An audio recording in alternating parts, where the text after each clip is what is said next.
Bonjour et bienvenue pour ce 4e épisode d'Arrêt Caméra. Bonjour Julie. Bonjour Morgane, bonjour à tous en ce pas très beau début d'automne à Paris. Eh oui, la pluie et le froid sont revenus, un temps parfait pour aller s'enfermer dans les salles. Si tant est qu'elle reste chauffée. Oui, c'est vrai, avec les crises énergétiques. En tout cas, ça tombe bien car il y a des tas de films qui sortent depuis la rentrée, si bien que pour le coup, on a dû faire le tri entre de nombreux films qui nous intéressaient. Et malheureusement, ça a été le cas on a dû se passer du dernier film de Rebecca Slotowski, mais on est quand même content de la sélection du jour. Oui, moi j'aurais bien aimé aborder le dernier film de Zlotowski parce que j'aime beaucoup son travail, j'ai vu ses films précédents. Mais là, c'était un peu compliqué et je ne nous voyais pas, Morgane et moi, contourner la Palme d'Or, ni le dernier Hong Sang-soo, malgré le fait que peu de salles le projettent. Et puis j'étais curieuse à propos du film de Olivia Wilde qui a fait plus parler de lui pour tout ce qu'il y avait autour que pour son contenu intrinsèque. Bref, il a fallu faire des choix et de toute façon ce sera pareil pour les prochaines éditions. En revanche, ce qui nous est apparu bien plus évident, c'est le sujet qui fâche pour ce 4e épisode d'Arrêt Caméra. Complètement, la nouvelle elle a fait l'effet d'une bombe. Je pense que nos auditeurs savent de quoi on va parler. Disney qui envisagerait de ne pas sortir Black Panther 2 en salle en France, mais directement sur sa plateforme Disney+. Ce qui évidemment met la pression sur le secteur du cinéma et de l'audiovisuel français, qui est déjà bien en berne en cette année 2002. Avec 2022. des chutes de fréquentation pour l'année 2022. Moi aussi, je l'ai faite.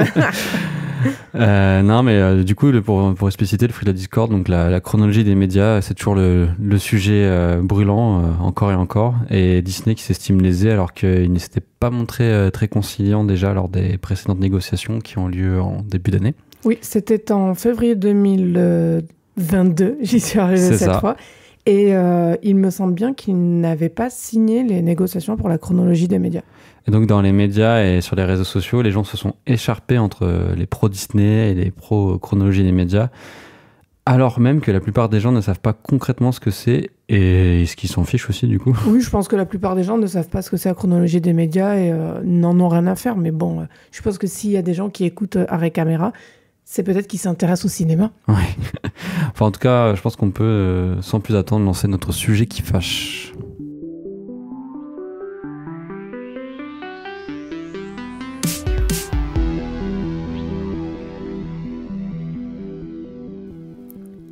La chronologie des médias, c'est typiquement le genre de sujet qui entraîne beaucoup de conflits, mais qui est si complexe que c'est difficile de le connaître sur le bout des doigts.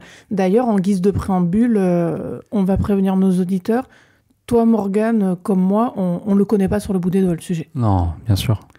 Mais enfin, je pense qu'on en a quand même un aperçu assez exhaustif. Et donc, avant d'expliquer le principe de la chronologie des médias, une question simple, Morgane.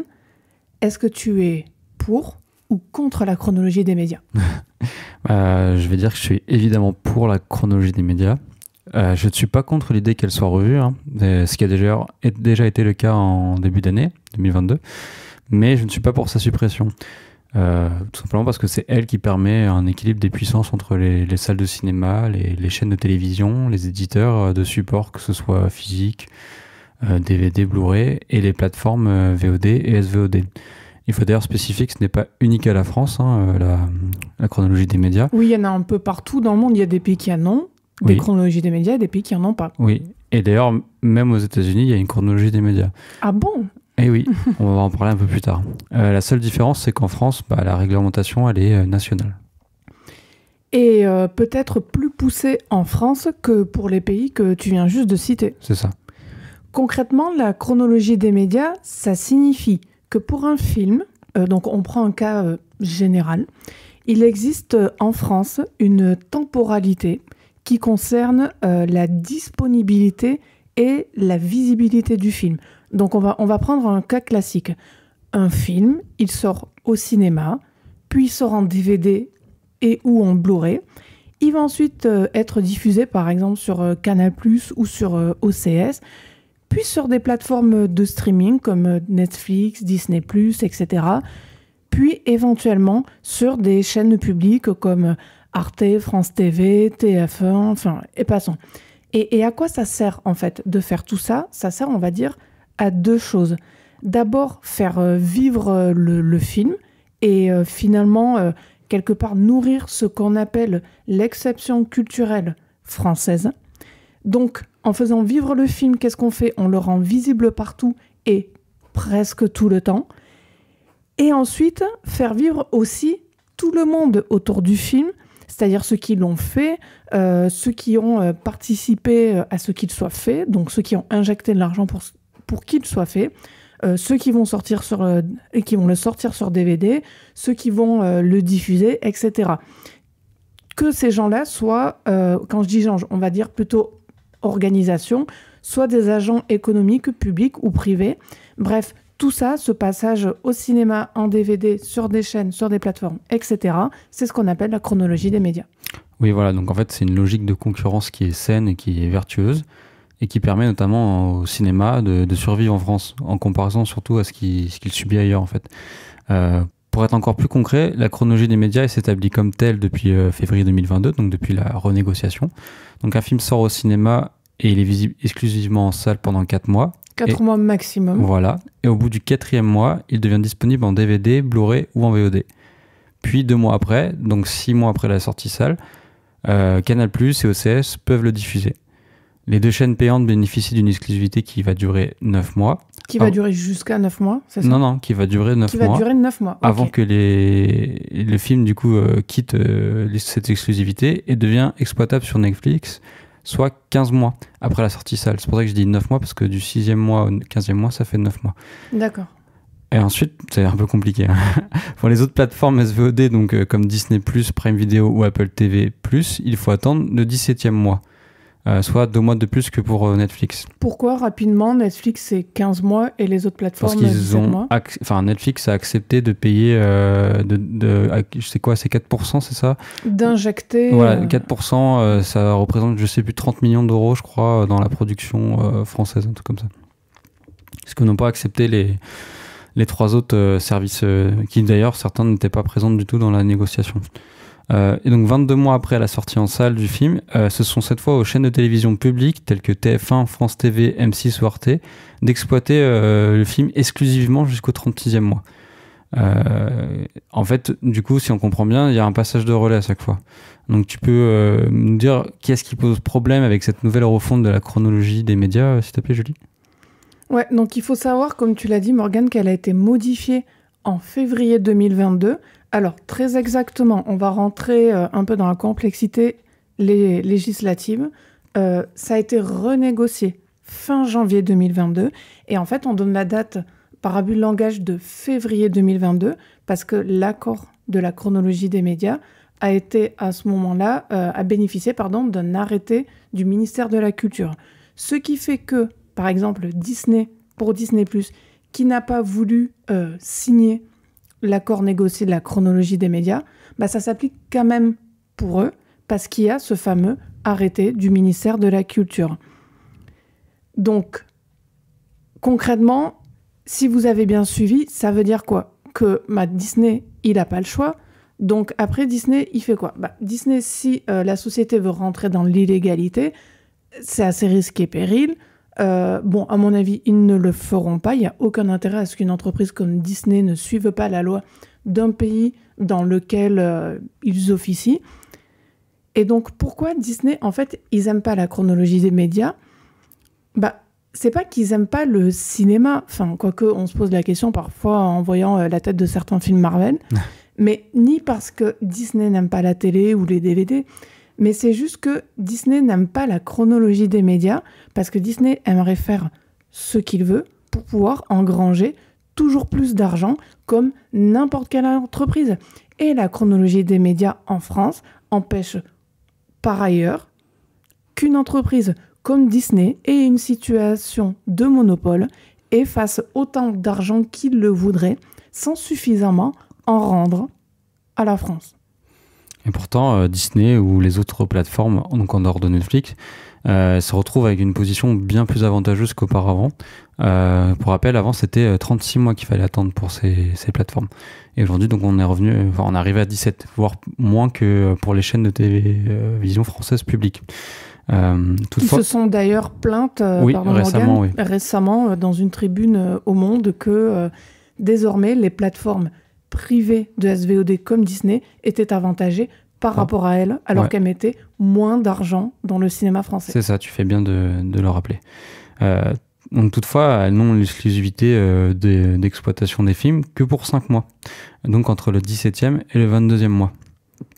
Et ensuite, c'est aux chaînes donc, de télévision de prendre le relais, à moins qu'un accord de coexploitation, c'est-à-dire le film à la fois sur la plateforme et sur la chaîne, qui ait été conclu. Mais on sait que ce que veut Disney, c'est surtout de pouvoir proposer les films de son catalogue 45 jours après leur sortie en salle. C'est comme ça que ça se passe aux États-Unis.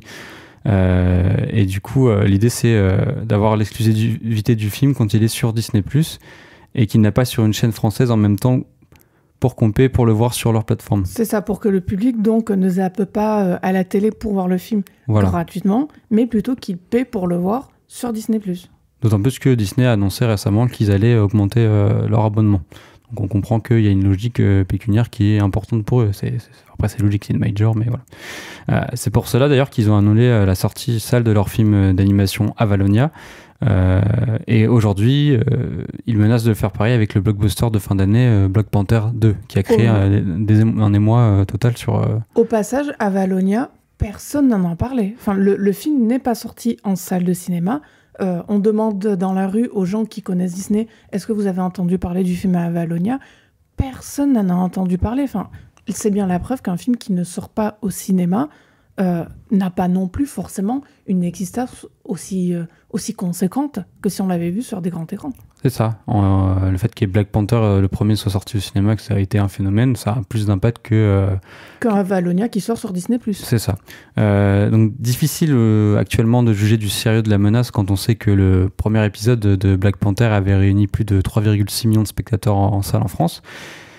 Et que du coup, se priver d'un tel canal, ça priverait Disney de faire de gros bénéfices. Néanmoins, s'ils le font, on peut qu'admettre que ce serait terrible pour les salles de cinéma. Je pense qu'il y a des gens, je les vois venir, des auditeurs, ils vont se dire mais je comprends pas le problème. Le film, il leur appartient à Disney, ceux qui l'ont fait, ils peuvent en faire ce qu'ils veulent. Non, et encore heureux.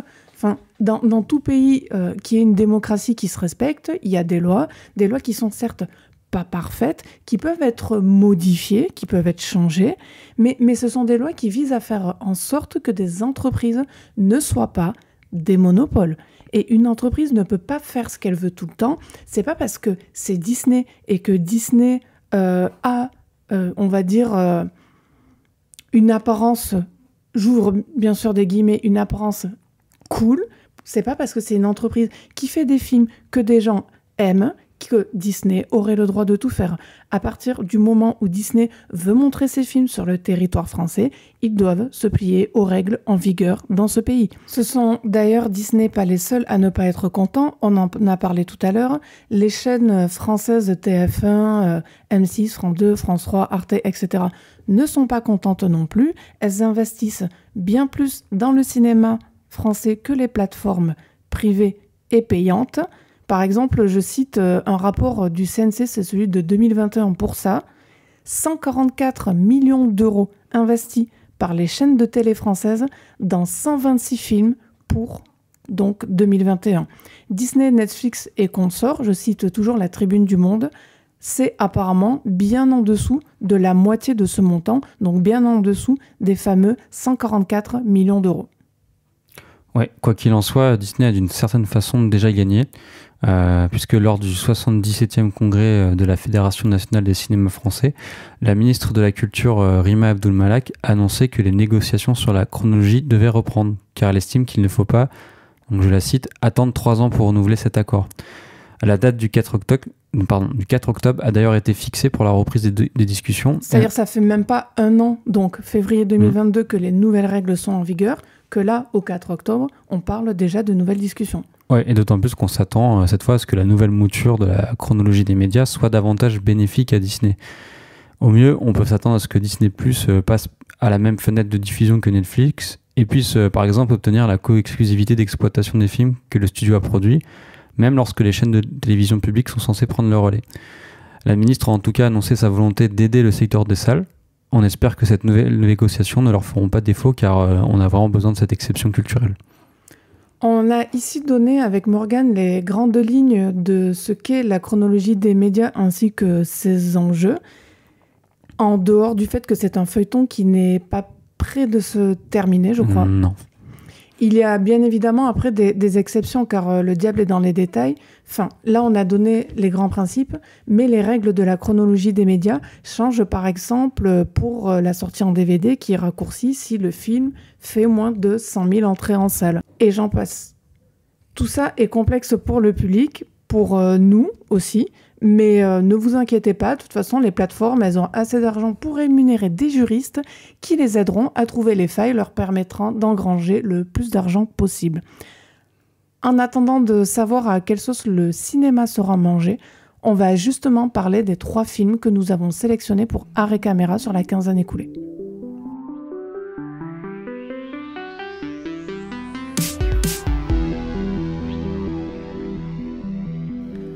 Distribué par Backfilm, Sans filtre de Ruben Östlund est sorti en salle depuis le 28 septembre. C'est un événement car il ne s'agit ni plus ni moins que de la Palme d'Or 2022. Un sacre qui fait entrer Östlund dans le rang des doubles palmés aux côtés de Francis Ford Coppola, Emir Kusturica, Billy Auguste, Michael Haneke ou encore les frères Dardenne. Une liste qui ne comporte que des noms de femmes. Oui, tu as raison.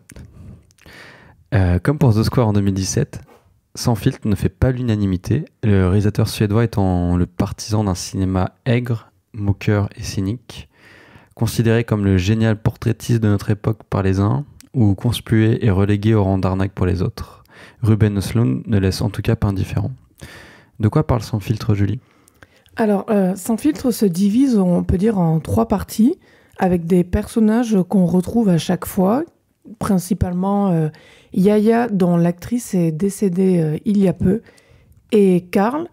Et donc Yaya et Karl, après la première partie qui se passe à la Fashion Week, pour la seconde partie, on les voit sur un bateau, une sorte de yacht, pour une croisière de luxe qui finit par virer au cauchemar. Se joue par la suite le dernier acte où les rapports entre les passagers qui sont chamboulés vont conduire chacun, y compris Yaya et Karl, à lutter pour sa survie.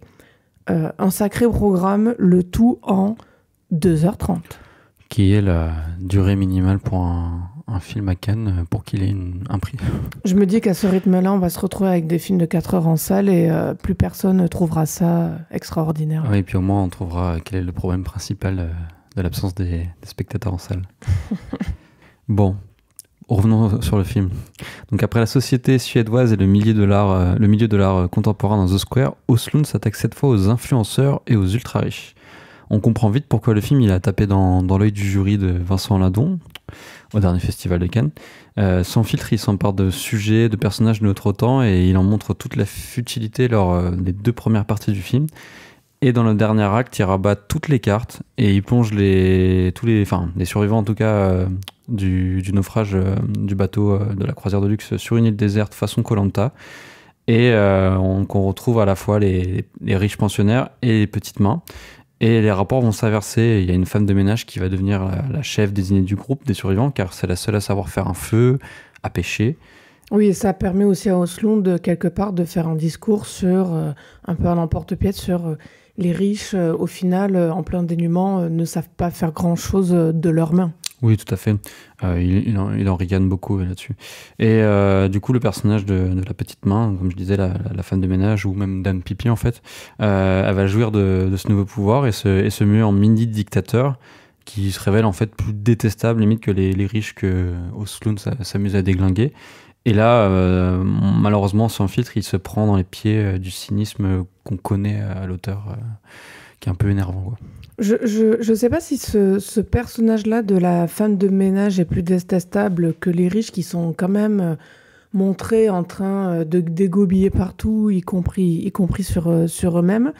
Mais il n'empêche que l'un ou l'autre soit plus détestable. Le principal problème de Sans filtre et d'Östlund, c'est d'être relativement bas du front. C'est aussi pour ça que la Palme d'Or qui lui a été attribuée est frustrante, parce que c'est la seconde fois, et on espère un peu la dernière, que Östlund aura réussi à mystifier un jury de festival.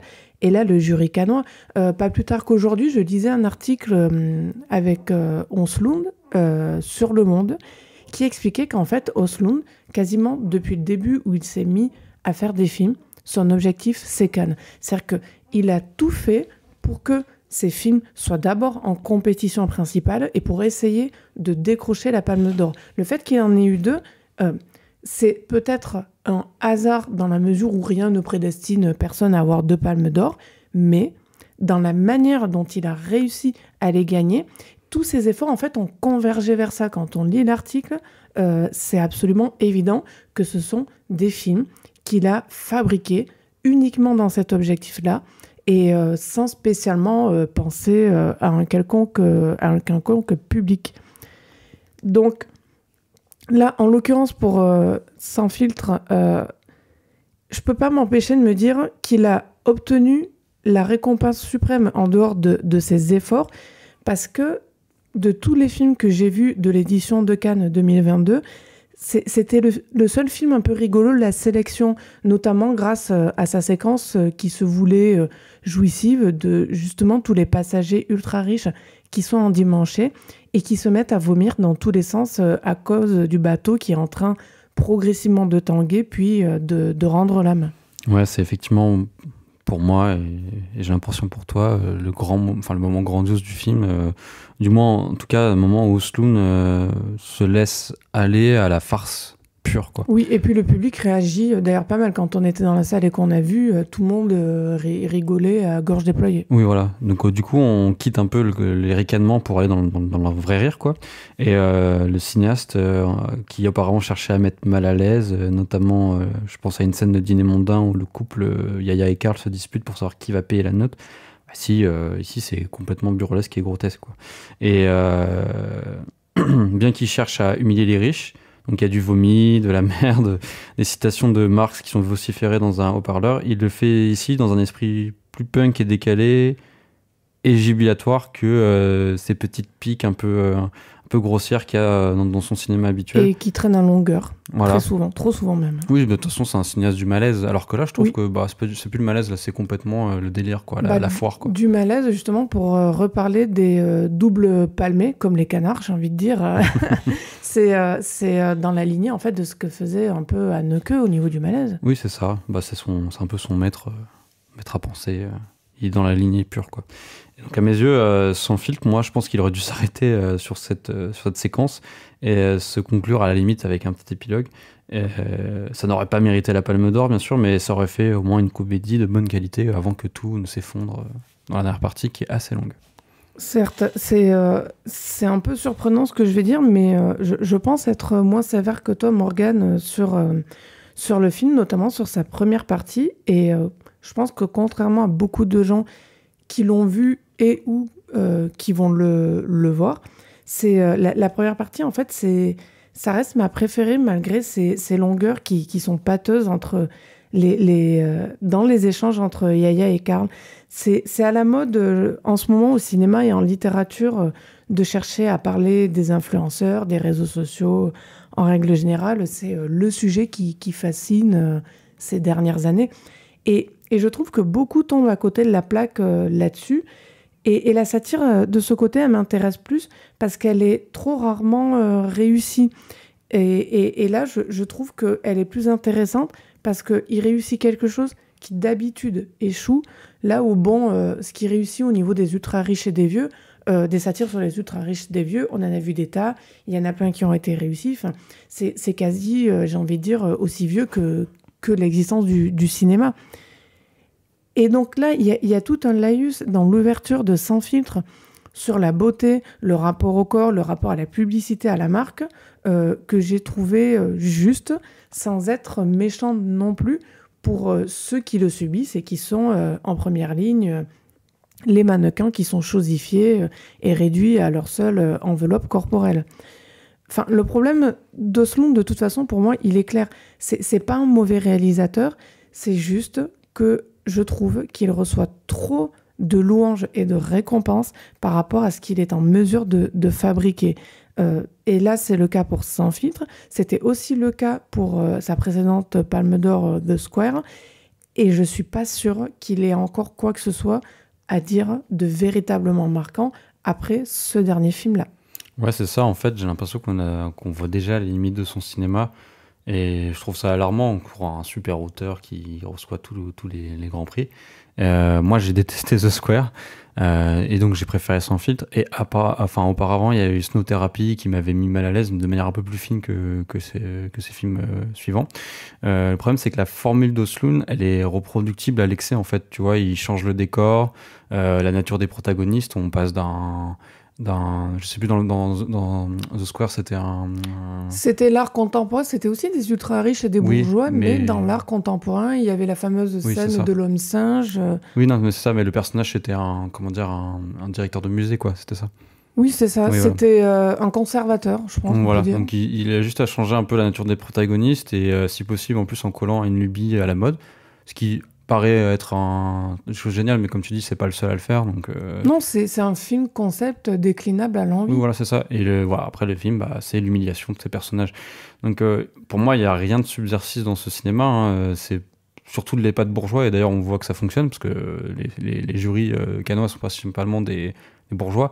Et voilà, le film gagne des palmes d'or à chaque fois qu'il est sélectionné.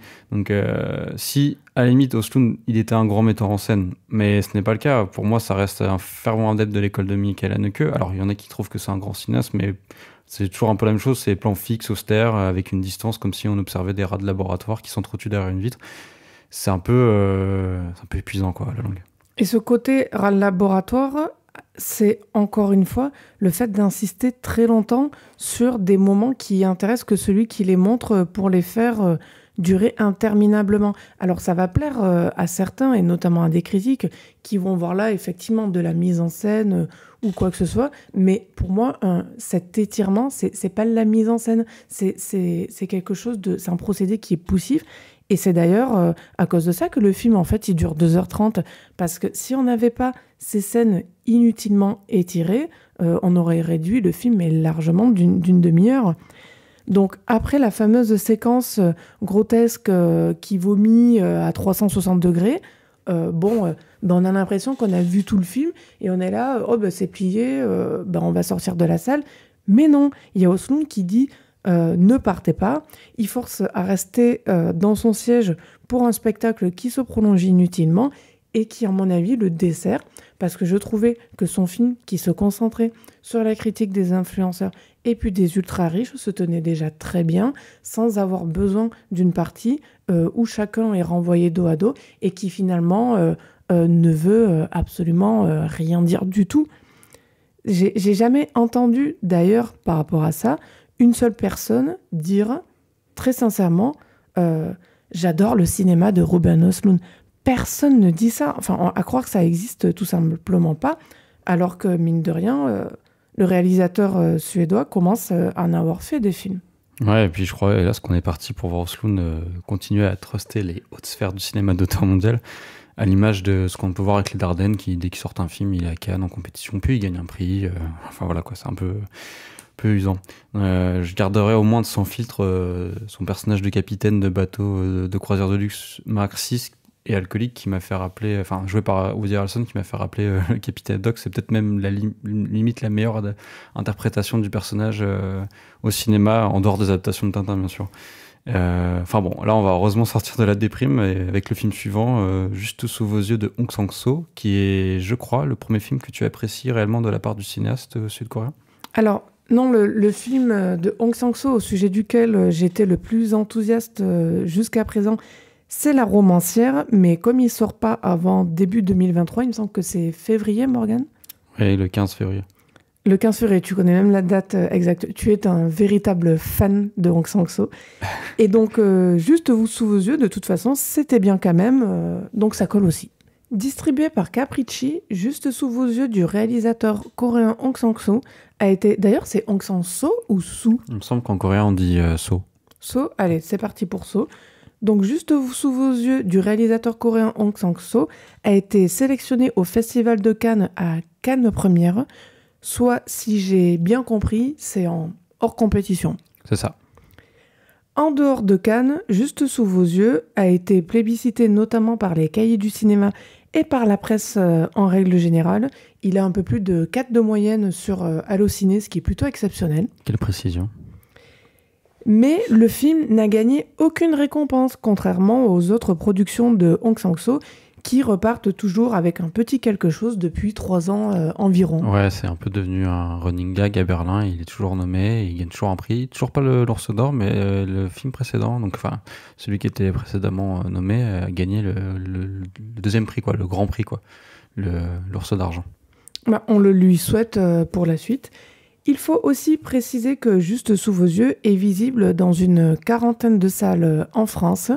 Je vous conseille donc de ne pas traîner si vous voulez aller le voir.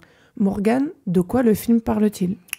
Alors, le film, il se concentre sur 24 heures de la vie de Sang Kok, une femme de 50 ans qui est de retour en Corée du Sud après un exil de plusieurs années aux États-Unis. C'est une ancienne actrice qui a disparu des écrans et elle a rendez-vous avec un réalisateur qui souhaite lui donner le rôle principal de son prochain film. Mais Sang Kok semble également cacher un secret.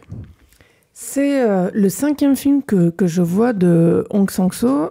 Je n'en comptabilise pas un que je n'avais pas réussi à terminer et dont je ne me rappelle même plus du titre. J'ai un petit peu honte. Bravo. Mais on peut dire que c'est un réalisateur qui est assez prolifique. Il y a au moins 1 ou 2 films de lui qui sortent par an. Et le nombre de cinéphiles qui apprécient son travail va en grandissant. Pour ma part, je ne suis pas une grande fan des premiers films de Hong Sang-soo. J'ai en revanche une préférence pour les tout derniers que j'ai vus. Et Juste sous vos yeux en fait partie. Parce que je trouve qu'il traite la maladie dans une veine qui est plutôt réaliste, où le temps, la perception du temps de la part de la personne qui est touchée par la maladie, elle se partage entre l'expectative de quelque chose latente, la mélancolie aussi qui est liée à cette attente et au vécu, et les rencontres un peu inhabituelles qui sont comme précipitées par ce bouleversement. Oui, tout à fait. De mon côté, moi j'ai quasiment vu tous les films de Hong Sang-soo et je pense qu'il s'agit, je peux le dire, que c'est l'un des cinéastes les plus importants des 20 dernières années. Carrément, un des cinéastes les plus importants des 20 dernières années. Ah ouais, je le dis. Comme tu dis, il réalise désormais 2, voire même 3 films par an, et c'est parfois difficile à suivre. C'est lui qui produit tous ses films, il les cadre, il les monte, et il en compose même la musique. Donc il est réalisateur presque un peu, j'ai envie de dire, à l'ancienne, où les gens savaient monter, faire la lumière, cadrer, etc. Enfin, il connaît un peu toutes les facettes de son métier, quoi. Ouais, c'est ça, jusqu'à la musique, qui était pas forcément un truc fait avant, mais ouais, lui, il fait tout. Donc lui aussi, la musique. C'est ça. D'accord. Donc, comme je t'ai dit, il fait tout. Et contrairement à ce qui se peut se dire, le cinéma de Hong Sang-soo ne laisse pas vraiment la place à l'improvisation, c'est plus du hasard, on va dire. J'entends par là que les scènes et les dialogues sont écrits et suivis à la règle, mais le réalisateur ne se ferme jamais à des événements extérieurs ou encore une inspiration spontanée. Je pense notamment à une séquence de La femme qui s'est enfuie où il y a un chat qui apparaît alors qu'il y a une discussion entre les personnages. Et le but, c'était pas de lâcher un chat en plein milieu pour qu'il apparaisse. Non, c'était inattendu et en fait, il va zoomer sur le chat qui toise carrément la caméra de ses yeux. C'est assez émouvant quoi, comme plan.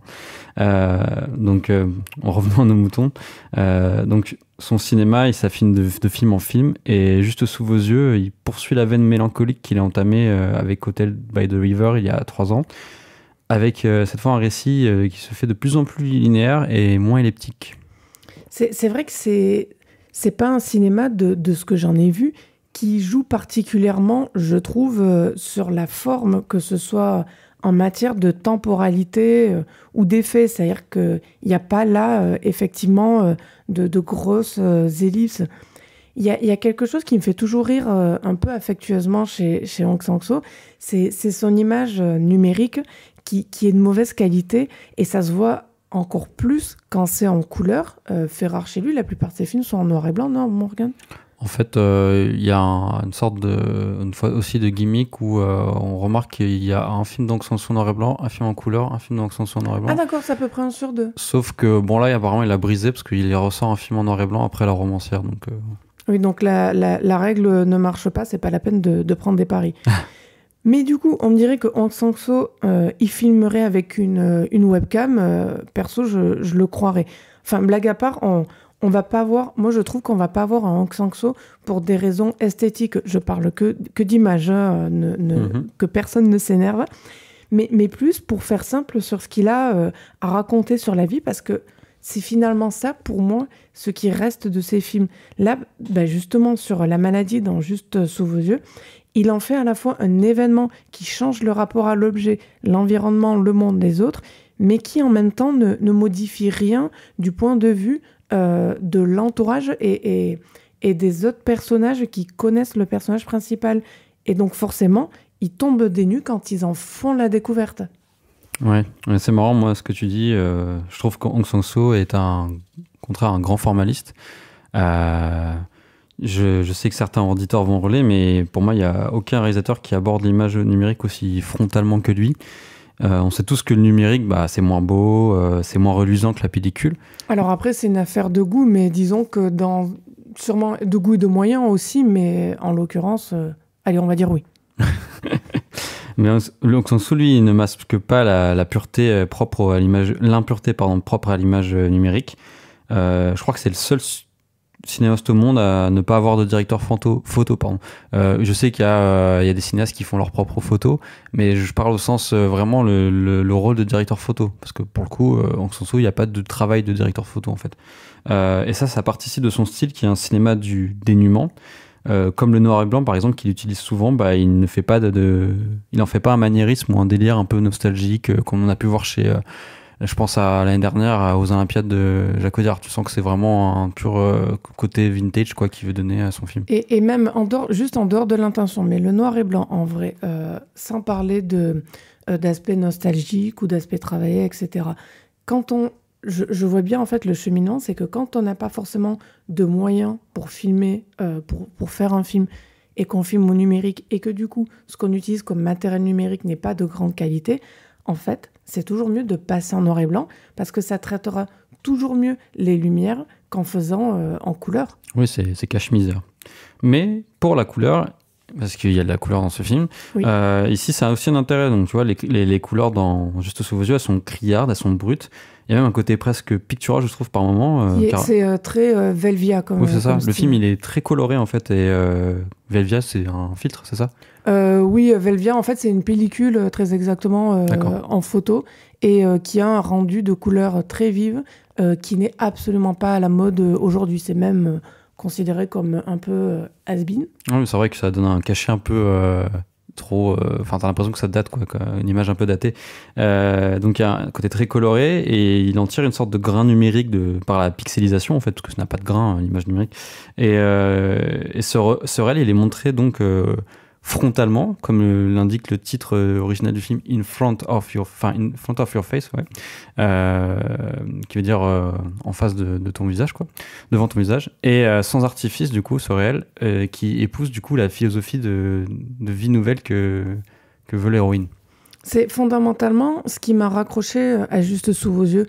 C'est pendant tout le film, je me suis demandé comment l'héroïne Sang-soo allait composer entre sa voix intérieure, parce qu'il y a plusieurs moments qui m'ont pas mal fascinée, où elle se parle à elle-même en se conseillant avec les gens de son entourage et les nouvelles personnes qu'elle rencontre, comment elle va agir, ce qu'elle va faire, etc. Ouais, c'est des séquences assez marquantes. On a l'impression même qu'elle fait des prières, en fait. C'est une sorte de moments un peu de recueillement, c'est de la croyance, quoi. Donc, Oui, elles sont filmées de manière évanescente, c'est-à-dire on a une impression de quelque chose qui s'évapore et c'est presque quelque part ce que j'ai préféré dans le film. Mais pour en revenir à son comportement, à Sang-sok, il y a dans son personnage un pragmatisme que j'ai constaté chez les personnages principaux de Hong Sang-soo, qui sont souvent, je trouve, plus sereins, malgré ce qui leur arrive, que ceux avec qui ils échangent, qui sont bien plus émotifs, sympathiques au début, et parfois, en fait, au fur et à mesure que les dialogues se déroulent, comme plein de reproches à la minute suivante, c'est comme si un voile tombait et qu'on voyait exactement qui étaient les personnages secondaires. C'est ce qui fait aussi qu'un film comme Juste sous vos yeux échappe à un pathos qui est souvent lourd au cinéma quand il est question de sujets graves, pas par insensibilité ou par mollesse du réalisateur, mais parce que ça n'a rien à voir avec ce qu'est fondamentalement le cinéma de Hong Sang-soo. C'est ce qui l'empêche pas, bien évidemment, de vouloir traiter des sujets comme ceux-là. Oui, puis tu parlais d'écriture des personnages principaux chez Hong Sang-soo qui est un peu particulière, notamment face aux personnages secondaires. Ce qui est assez marrant, c'est que c'est de plus en plus, depuis plusieurs années, il donne les rôles principaux de ces personnages à des femmes. Je dis pas du tout qu'Hong Sang-soo est un réalisateur féministe, loin de là, mais ça lui sert en tout cas à créer des personnages qui sont vraiment intéressants, je veux dire assez iconoclastes dans le cinéma contemporain. Et particulièrement, j'ai même envie de dire, de ce que j'en connais dans le cinéma coréen. Oui, c'est ça. Des personnages de femmes qui sont... en plus, il y a un côté aussi... je sais qu'il filme aussi ça de manière... Ça l'intéresse. Le côté sororité avec les personnes, avec la sœur dans ce film-là. Dans La romancière, qui va sortir l'année prochaine, il y a aussi ça entre la réalisatrice et une actrice. Enfin, et face aux hommes qui sont souvent des prédateurs, en fait, dans le film, ou lâches, en fait. Oui, et là, le côté prédateur et lâche, on l'a sans en donner plus. Dans Juste sous vos yeux, il est clair, il est édifiant. Oui, vous verrez. Donc, Juste sous vos yeux, on peut dire qu'avec ce film, il réalise un vrai mélo au Roland Proustien, avec une héroïne qui n'est pas à la recherche du temps perdu, mais plutôt du temps qui lui reste. Et cette fois, il fait ça, il le fait avec ses propres codes, qui sont éloignés des codes habituels du genre, donc c'est pas larmoyant, il n'y a pas de pathos. Et du coup, ça donne un film qui ressemble à son cinéma, un cinéma qui a sa propre poétique et qui est très éloigné, je trouve, de la poésie du quotidien et du réel à laquelle on essaye de rattacher Hong Sang-soo. Je trouve que c'est un réflexe de cinéphiles qui sont des gens, de la part de gens qui ne comprennent pas son cinéma. Ils sont des gens sûrement trompés par son minimalisme et sa franchise. Alors que si on regarde le film, s'il avait eu des mouvements plus amples de caméra, je veux dire, des chants contre chants, une photo flamboyante et des acteurs américains, on aurait certainement célébré le film comme une grande œuvre réflexive sur Hollywood, comme on en voit plein chaque année, parce que le sujet, donc sur le cinéma, l'actrice qui revient, etc., c'est des sujets qui sont similaires, quoi. Et j'allais dire, si on entend qu'il montre le réel comme d'autres dont les films ont, on va dire, une sorte de patine documentaire, parce que quand on dit c'est du cinéma du réel, ça veut dire quoi? Ça veut dire que fondamentalement, ça ressemble au réel comme on peut le voir dans des documentaires. Et je trouve qu'on est, mais alors pas du tout, là-dedans avec Hong Sang-soo. S'il y a une forme de réel, c'est plus du réel comme ce qu'est la vie que comme ce qu'est la vie et les choses à travers du documentaire. Pas plus que de mon côté, je décèle de la poésie chez lui. Parce que, en fait, la poésie, c'est quoi? C'est un certain rapport au merveilleux, à la nature, aux choses. Et c'est pas son cas à lui. Enfin, je veux dire, il n'y a pas des personnages qui se déclament je ne sais quoi, qui ont une sensibilité particulière au sens, je vais dire n'importe quoi, à la forêt, aux arbres, etc. C'est pas Malick. Malick, par exemple, Terrence Malick est un réalisateur éminemment politique. Hong Sang-soo, il n'a pas ce rapport-là. Le décor dans Hong Sang-soo, il est un décor. Il n'est pas un décor qui est mystifié, qui est magnifié, qui est encensé. C'est juste quelque chose qui est... je vais être un peu ronflante, mais c'est un cinéma, surtout, je trouve, de l'être, de l'étang, en fait. Et en dehors de ça, il n'y a rien d'autre. C'est aussi ce qui fait, je pense, la raison pour laquelle il y a beaucoup de gens qui n'apprécient pas son cinéma, parce que c'est pas évident de se raccrocher à une forme qui est juste dans l'être et pas dans le dire ou dans on va dire, le faire quelque chose. Il fait pas d'élégie des éléments, il fait pas de l'emphase. Donc là, pareil, sur le plan émotionnel, c'est pas évident de se raccrocher à ça.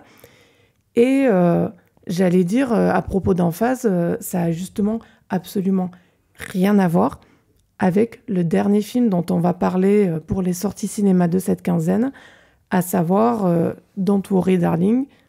C'est parti pour le grand écart, Morgane.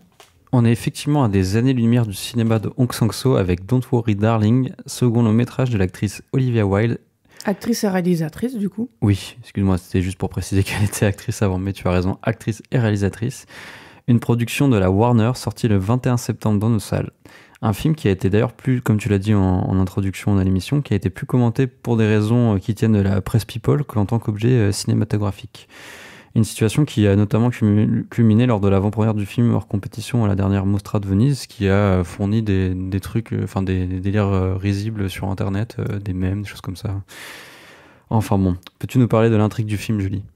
Don't Worry Darling raconte l'histoire d'une espèce de bourgade où tous les hommes travaillent à l'extérieur de la ville, au même endroit, sans qu'on ne sache vraiment ce qu'ils font, pendant que les femmes entretiennent le foyer.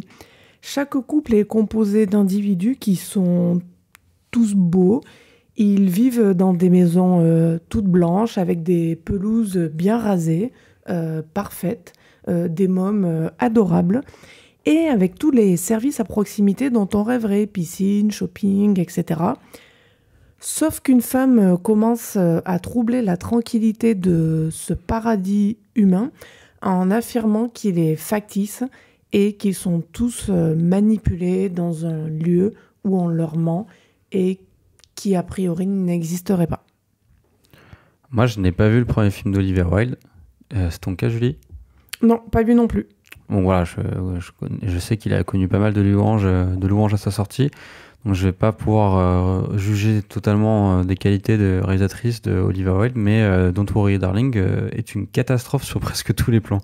Si on enlève la majeure partie du casting qui est de qualité, mis à part un élément sur lequel on reviendra. D'ailleurs, on va rapidement peut-être rappeler le casting. Il y a Florence Pugh, Olivia Wilde, Chris Pine, et l'élément, le maillon faible, comme dirait Laurence Boccolini. Merci beaucoup, qui est Harry Styles. Oui. Donc en dehors de ça, et des décors qui sont assez jolis, c'est le néant.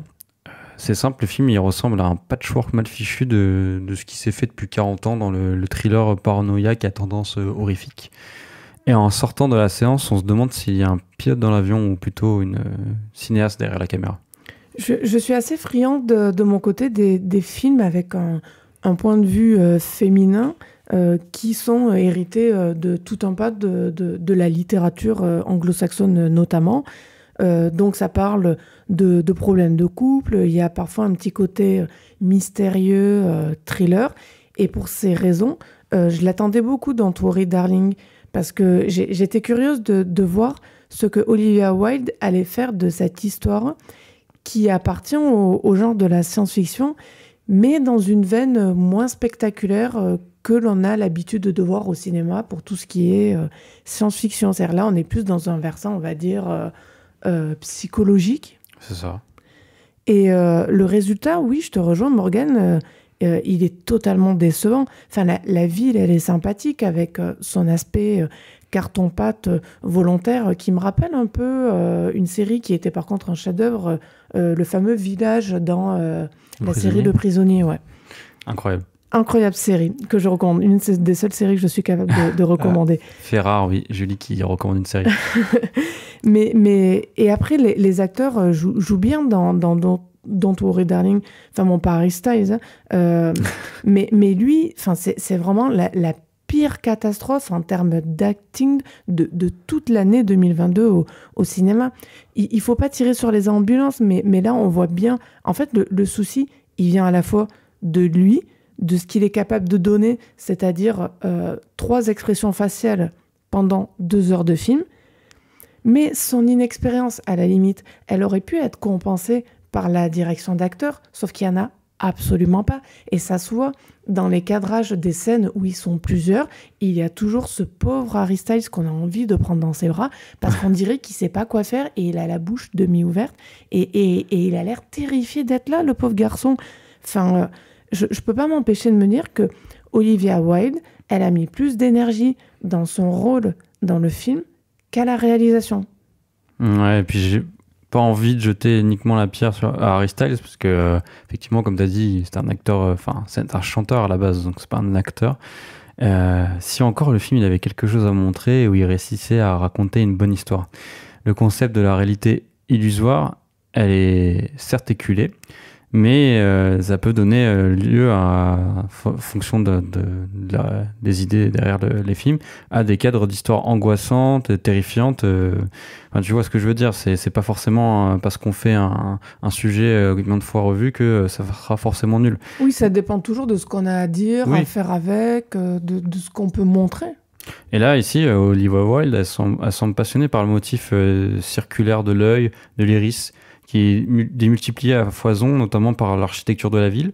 Mais mis à part des symboles, elle en fait rien d'intéressant en matière de mise en scène ou de montage. Il y a un petit côté, je trouve, justement pour tout ce qui est iris, hypnose, etc., cinétique du pauvre, en fait. Oui, c'est ça. C'est juste, c'est réduit à des symboles, mais il n'y a pas des choses entêtantes, un peu hallucinogènes, des choses comme ça, tu vois. On n'est pas pris. Et ça se répercute absolument pas non plus sur la forme de Don't Worry Darling. C'est ça. Et l'exploration de la ville aussi est en forme de cercle, donc comme on a dit plus tôt, elle est faite de manière parcellaire. Olivia Wilde, elle ne fait que répéter les mêmes séquences d'étrangeté domestique en utilisant de manière abusive l'artifice du miroir. Bref, on a vu tout ça 1000 fois et en mieux. En résumé, c'est quand même un film Don't Worry Darling, qui est intellectuellement et cinématographiquement, si tant est que ce mot existe, pauvre. Pour faire de l'horreur, Olivia Wilde utilise la paranoïa chez le personnage principal, donc incarné par Florence Pugh, en mélangeant scènes réelles et fantasmées. Sauf que, comme le spectateur, c'est systématiquement ce qui relève de l'imaginaire, du fantasme et du réel dans le film, on ressent pas en fait cette angoisse et cette paranoïa chez le personnage. On n'est pas troublé un seul instant. Enfin, pour faire de l'angoisse, c'est la même chose. On réutilise des motifs qui sont déjà vus, mais bon, à la limite, pourquoi pas ? Mais on le fait sans inventivité. Il y a les fameux miroirs, il y a l'hypnose, il y a 3 séquences qui se répètent sans arrêt. Il y a des figures masculines qui sont censées être menaçantes, mais elles parviennent jamais à vraiment l'être. C'est comme si tout était atténué, amoindri et finalement lissé. Le film aurait pu à la limite s'en sortir sur son discours féministe, qui est quand même, il faut le dire, très actuel et très à la mode, mais même là, il échoue. Oui, c'est ça. Et le propos féministe du film, il est dilué dans un contenu normé et inoffensif. C'est ça qui est dommage, en fait. Avec des personnages qui sont des femmes qui sont abusées, ça aurait pu donner un truc assez... Quelque chose de l'ordre du festival, en fait, à la fin. Oui, c'est ça. Alors que du coup, non, ça tombe à plat. C'est du cinéma, en fait, pour moi, qui est servi avec une note d'attention plus qu'un film en lui-même qui se développe, quoi. Et il n'y a rien d'intéressant ou d'excitant. Je conseillerais plutôt aux spectateurs de découvrir les œuvres auxquelles Don't Worry Darling revendique une affiliation. Tu vois, je pense à Step for Wives, Get Out, The Truman Show, ou même Midsommar, que je n'ai pas trop aimé. Mais même ses défauts, malgré ses défauts, il cherchait au moins à inventer des formes visuelles ou narratives. Moi, Don't Worry Darling me fait l'effet d'une recette raffinée, mais servie sous la forme d'un plat Picard. Comme les plats qui étaient préparés dans le film absolument immondes, avec cette tomate et cette salade sans goût, filmée, mise au frigo... Ça faisait absolument pas envie. À propos de femmes exploitées, on va passer à la partie SVOD avec notre chronique sur Blonde d'Andrew Dominik. Blonde est le nouveau film d'Andrew Dominik. adaptation très attendue du roman éponyme de Joyce Carol Oates pour Netflix. Le film du réalisateur de l'assassinat de Jesse James par le lâche Robert Ford et Cogan Killing Them Softly traîne depuis des années une réputation sulfureuse à tel point que Netflix aurait même hésité à le sortir. Était pointé du doigt notamment le sexe et la violence au cœur du film. Peux-tu nous raconter en quelques mots le projet de Blonde, Julie ? Contrairement à ce que la plupart des spectateurs croiront, Blonde est une histoire totalement fictive, inspirée de la vie de Marilyn Monroe, qui constitue une sorte de vie parallèle de l'actrice accidentellement décédée en 1962 selon la version officielle. On la suit de son enfance jusqu'à la fin, le long de ses rencontres avec le cinéma, les hommes, pour le meilleur et pour le pire, et de sa détresse familiale coincée entre des parents absents et l'impossibilité d'avoir un enfant. Oui, donc il s'agit d'un faux biopic de Marilyn Monroe.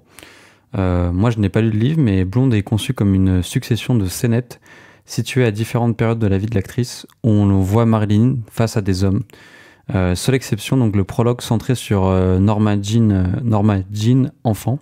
Norma Jean, c'était le vrai nom de Marilyn Monroe, avec sa mère, qui souffre de graves problèmes psychiatriques. Et cette dernière tente de tuer sa fille, qu'elle juge comme responsable du départ du père justement de Marilyn Monroe, qui lui n'a jamais voulu d'enfant. C'est une scène importante qui fait office de trauma originel et qui va régir la vie de Marilyn Monroe, en tout cas dans le film, qui est hantée par l'absence d'un père qu'elle va chercher dans chaque homme qu'elle rencontre.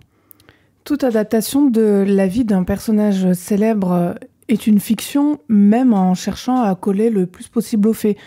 On ne peut jamais, en dehors de ce qui est avéré ou raconté par la personne, être certain de ce qui s'est vraiment passé. Dans le livre Blonde, dont je n'ai lu que le début, il y a toute une page au début qui explique que tout est fictif, une sorte de disclaimer. C'est que tout est inventé. Il y a rien de tel dans l'adaptation à l'écran du livre de Dominique, ce que, à titre personnel, je trouve profondément malhonnête. Même pas une phrase, même pas un carton, absolument. Il y a rien pour préciser ça. C'est pas le seul problème du film que d'être marketé comme une adaptation de la vie de Marilyn Monroe, alors qu'il s'agit bel et bien, encore une fois, d'une réécriture de ce qu'elle a été ou pu être. Oui, et tu as raison de le mentionner. Le film, il se sert, certes, il en a le droit, de la vie de Marilyn Monroe pour en faire un film cauchemar sur Hollywood. Donc une industrie qui monte loin du glamour auquel on l'associe et qui dévore les actrices comme de petits agneaux. C'est le Hollywood, en gros, du Hollywood Babylone de Kenneth Anger, qui est un livre qui raconte des histoires secrètes d'Hollywood. Les coulisses, en quelque sorte. Oui, voilà, les coulisses trash d'Hollywood. Ou de Mulholland Drive de David Lynch. Là où Blonde échoue par rapport à ses modèles, c'est qu'il se borne à montrer Marilyn Monroe en victime. Seulement comme ça. Hein. Dès ses premiers pas à Hollywood, elle est violée par un producteur qui est inspiré d'Harry littéralement au bout des 10 premières minutes du film, je crois, 10 minutes, un quart d'heure, quelque chose comme ça. Voilà, elle fait même pas un casting, elle arrive, elle se fait violer. Voilà. Elle va ensuite enchaîner des humiliations sur humiliations, l'objectification de sa personne par tous les hommes qu'elle croise, du producteur au réalisateur, en passant par les spectateurs de ses films et ses amants. Monroe, elle est réduite à un bout de viande qu'on charcute et qu'on torture pendant 2h40. Si bien que sa personnalité, elle est réduite aux larmes, aux cris, au regard perdu comme une démente. Il n'y a que très peu de scènes où elle n'est pas réduite à un objet. Il n'est pas question de défendre l'industrie du cinéma en occultant ce qu'elle a infligé aux femmes durant des décennies, que ce soit dans les dictates physiques ou les mauvais traitements infligés aux actrices et à toutes celles qui ont travaillé à Hollywood et ailleurs. Mais Blonde ne rend pas service une seule seconde à Marilyn Monroe. En voulant mettre en scène la domination masculine, Andrew Dominik fait de son film un des plus voyeuristes et les plus rétrogrades de 2022. On est encore, en fait, dans un délire d'autoflagellation masculine qui mélange la nécessaire prise de conscience de ce qu'est l'ascendant d'un groupe sur un autre avec la démonstration complaisante basée sur une violence sans cesse montrée à l'écran.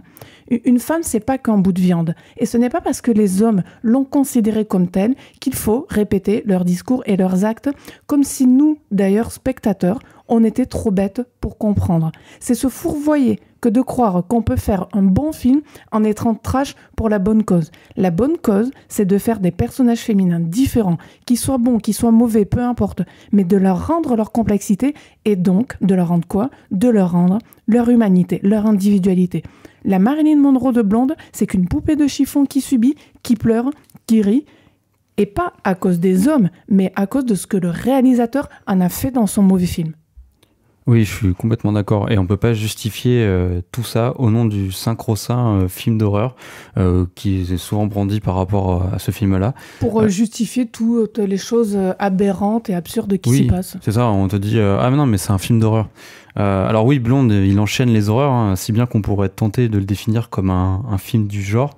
Et à la limite, si on le faisait, on serait proche du sous-genre du torture porn, qui était très à la mode au début des années 2000 avec des films comme Saw, Hostel ou dans une version abjecte, A Serbian Film. Du coup, le film se rapproche plus de Serbian Film que des précédents. Blonde, c'est un film sadique, sauf qu'en parallèle, il est très difficile de s'émouvoir du personnage de Monroe. Pourquoi ? Car elle n'a pas d'existence autre que celle d'un bout de viande, comme on l'a dit précédemment. Je trouve ça risible de lui donner une ascendance lynchienne qui existe certes de facto car Mulholland Drive ou Inland Empire étaient aussi de grands films cauchemars sur Hollywood, ou bien parce qu'on suit une jeune blonde donc tuée à petit feu par des hommes et notamment par son père. Même si là il est plus par son absence que par sa présence dans le film que je vais citer justement, qui est Twin Peaks Firewalk With Me, où voilà, c'est Laura Palmer, jeune blonde qui subit la même chose. Mais chez David Lynch, il y a de l'humour, de la grâce et une forte empathie pour ses personnages de victimes. Il y a de la complexité en fait, ce que n'a pas Andrew Dominik. C'est ça. Il suffit de revoir par exemple la fin de Firewalk With Me, où Laura Palmer donc, qui a été tuée et se retrouve dans une sorte de zone comment dire, parallèle au monde humain, où elle passe des larmes au rire face à l'apparition d'un ange. Et la scène est très belle. Enfin, vraiment, il y a de l'amour, quoi. Il n'y a aucune tendresse dans Blonde. On se demande même si Andrew Dominik, il aime son personnage. Si bien qu'une fois qu'il l'a achevé, nous, on n'est pas triste, mais on est soulagé. À la fois autant pour le personnage, mais aussi pour nous, spectateurs, d'avoir survécu à ces 2h40 de torture. Le film est une succession au mieux de maladresse, au pire d'un programme manichéen délibéré pour nous dire que Hollywood, c'est nul et que en tant que spectateurs de Blonde, nous sommes tous complices de la mort de Marilyn Monroe.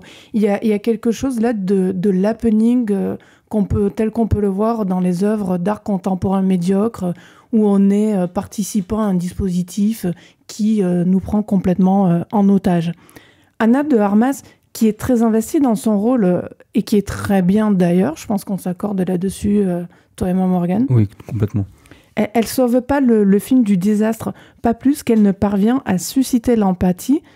La faute à une esthétique qui est très laide, que ce soit dans ces moments très proches de la publicité. Enfin, je veux dire, il faut voir les mouvements de la caméra, Anna de Armas qui est souriante, rigolante à quelques rares instants sur la plage. Enfin, c'est affreux. Oui, puis plus tôt dans l'émission, on parlait de l'esthétique noir et blanc utilisée comme un moyen superficiel, à contrario de ce que fait Hong Sang-soo. Là, c'est pareil. Et en plus, il y a le côté « Ah tiens, je passe à la couleur au noir et blanc, c'est tellement arty, je suis tellement trop fort. » Enfin, tu vois, je trouve ça complètement débile. C'est pour faire l'intéressant. Enfin, c'est pour faire le show. Ouais. Oui, il n'y a rien qui justifie ça. Après, il y en a qui vont trouver ça beau.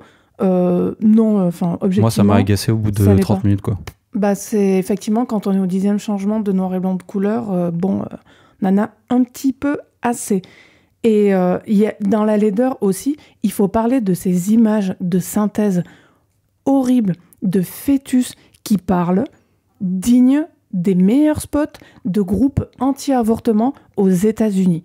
Et je crois que c'est cette partie-là qui est encore plus choquante que la répétition par le montage du viol. C'est vraiment, il y a ça, et il y a ensuite, encore une fois, ce fœtus qui parle, qui s'adresse à elle et qui s'adresse à nous. Alors on va insister, oui, Marilyn Monroe a été traumatisée par un avortement, c'est l'histoire du film. J'entends qu'une femme soit traumatisée par un avortement. Mais pourquoi elle a été traumatisée et on lui inflige un fœtus qui parle? Enfin, je veux dire, c'est vraiment la rhétorique des groupes pro-life. Et je ne comprends pas que quasiment personne ne l'ait pas relevé dans ce film. Enfin, je croyais qu'en 2022, on en avait terminer avec ça. Je pense d'ailleurs que la plupart des abonnés Netflix qui lanceront Blonde, ils en viendront pas du tout au bout. C'est pas avec ce film qu'on va se réconcilier avec les longs métrages produits par Netflix. Tu te souviens, on avait détesté The Gray Man. En tout cas, c'est sur cette note un peu amère que le 4e épisode d'Arrêt Caméra se conclut. Et on peut d'ores et déjà annoncer le programme du prochain numéro qui sera notre 5e déjà. Donc on parlera de 2 films français, un thriller, peut-être un polar ou un thriller chabrolien, L'origine du mal de Sébastien Marnier, et le nouveau drame de Jean-Paul Siverac, Une femme de notre temps, qui est un cinéaste que tu apprécies, je crois. Oui, j'avais beaucoup aimé son précédent film, Mes provinciales au cinéma. Et puis là, Une femme de notre temps, il y a Sophie Marceau en gendarme. Je suis un petit peu curieuse. Moi aussi, ça fait plaisir de la revoir dans ce genre de projet.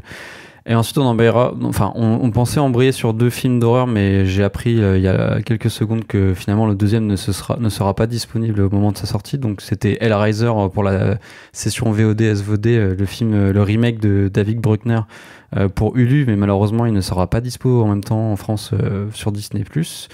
Et on essaie de rester dans la légalité, au moins pour le cinéma. Voilà, donc on regardera quand même un film d'horreur qui est Halloween Ends, le dernier épisode de la trilogie reboot de David Gordon Green, de la part qui est un remake de Halloween de John Carpenter. Et du coup, pour la session VOD-SVOD, je crois qu'on va faire Au cœur du volcan de Werner Herzog qui sort à la fin de la semaine sur Arte. Oui, peu de gens sont au courant qu'il va y avoir un Herzog qui est inédit, me semble, sur Arte. Il est bel et bien inédit. C'est ça, c'est une nouveauté, c'est inédit. On a hâte. Donc, autrement, s'il y a quoi que ce soit comme changement de programme, nous l'annoncerons sur Twitter. D'ici là, on vous dit au revoir et à dans 15 jours. Si vous voulez nous aider à progresser ou à nous améliorer ou quoi que ce soit, vous pouvez parler de Arrêt Caméra autour de vous, nous laisser des notes 5 étoiles de préférence sur les plateformes de podcast, nous laisser vos avis, venir échanger avec nous et bien sûr nous dire ce que vous en avez pensé. On vous dit au revoir et à dans 15 jours.